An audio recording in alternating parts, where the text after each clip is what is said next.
So this is the 11 o'clock talk. I am Mark Stewart from the Concord State House in New Hampshire. And as promised, why the Democrats in D.C., the leadership, do not represent voters. Not anymore. This is not the Democrat leadership that we in the 70s, 80s, and even 90s under Bill Clinton, we didn't sign up for this. The Democrat leaders in D.C. are so far to the statist side or the leftist side, and their followers support them. So collectively, there's almost no good emanating from D.C. Democrats. Let me take 4 categories.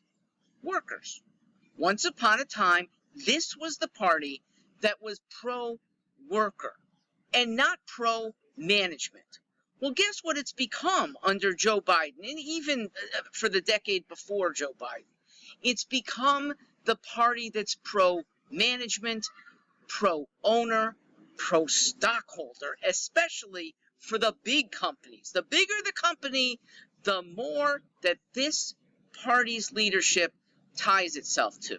One reason, they do give a lot of donations. Another reason, they can't go wrong with powerful corporations behind them. And why the corporations like it?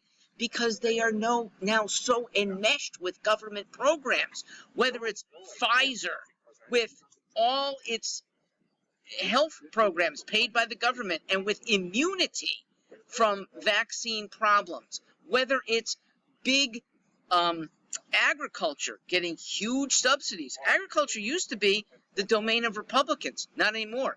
Big tech, absolutely, in the pockets of Democrat leaders. And that leads to the second problem. Democrats used to not like spying.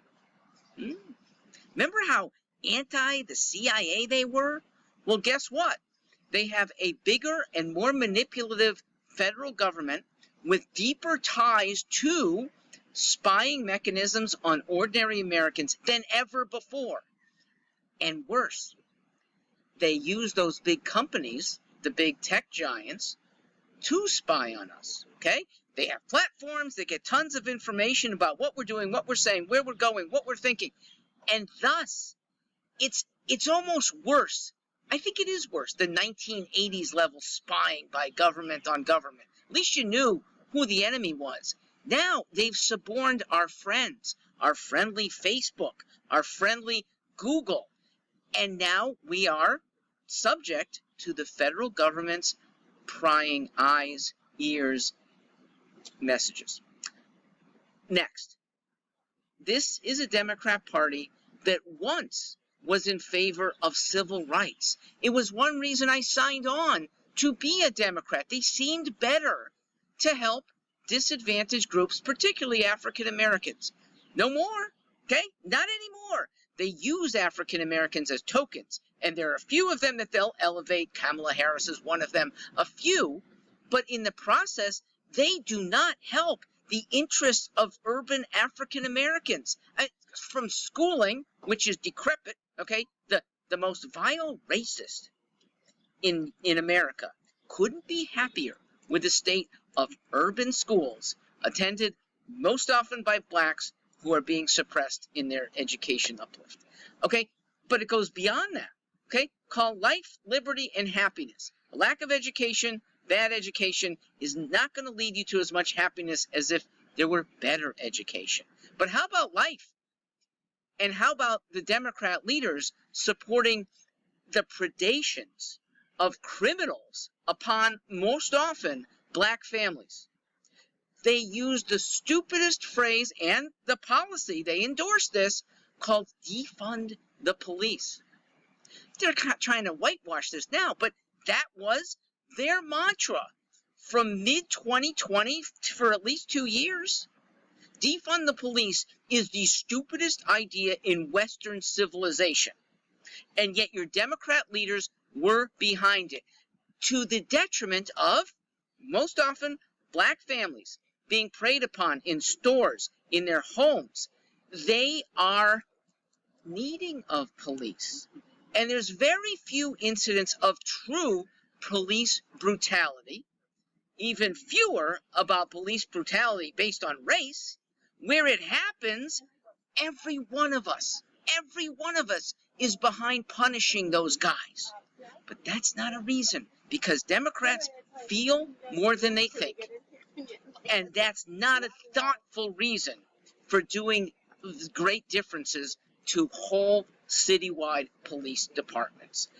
Talk about liberty.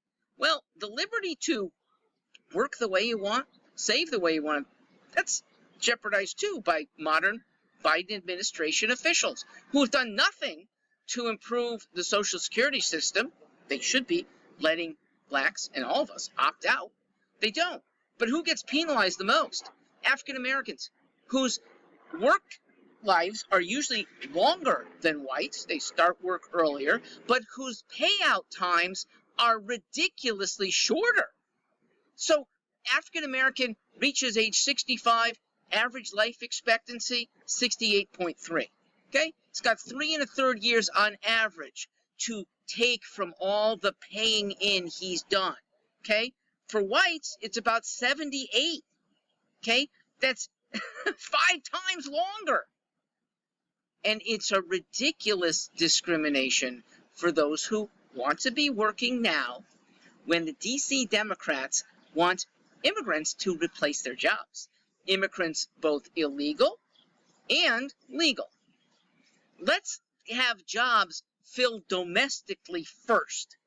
African Americans should be irate. Where is Cory Booker in this? But leave it to me, because right now I think I'm the best voice within the Democrat Party for black interests.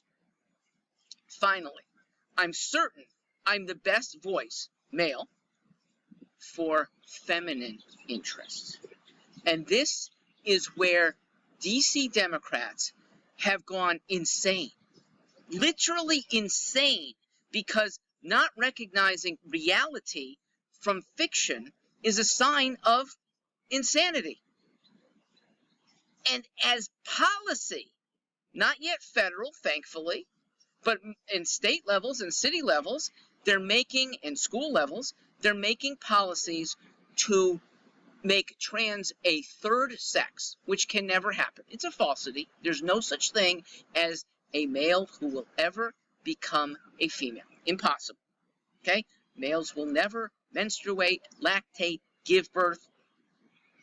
Females will never become male. Okay? They will never produce sperm. They might get body parts that look like males, but they will never have, whether it's mindset or whether, you're right, whether it's mindset, whether it's the inner workings that you can't do operations on, they're gone. And the trans community, which isn't really a community, but it's an interest group for these DC Democrats, is behind something that starts with a fiction and is diabolical. Because when you encourage kids to think that, gee, I can change my sex, and if I feel like I'm in the wrong sex for a few weeks, I'm going to start on hormone replacements, estrogen includers, or the blockers, if you go that way. This is a destruction of our thought, along with a destruction of many in a younger generation of people. That is evil. That's not what Democrats were there to protect. In the process, what about the women's movement? Well, the women's movement is gone if you think there's this spectrum of sex and it's fluid. So what is a woman? Which many Democrats officials can't seem to answer. They can't if there's a spectrum, because there's no such thing. So much for protecting women's rights, and so much even beyond government for femininity. It is eviscerated when all is a blob. Humanity itself lessens itself. That's for another video. I am Mark Stewart. Thank you if you've listened this long, and especially if you're a lifelong or a longtime Democrat. Please look with open eyes at what the Democrats in D.C. are diabolically doing to this country. It is not what we signed up for.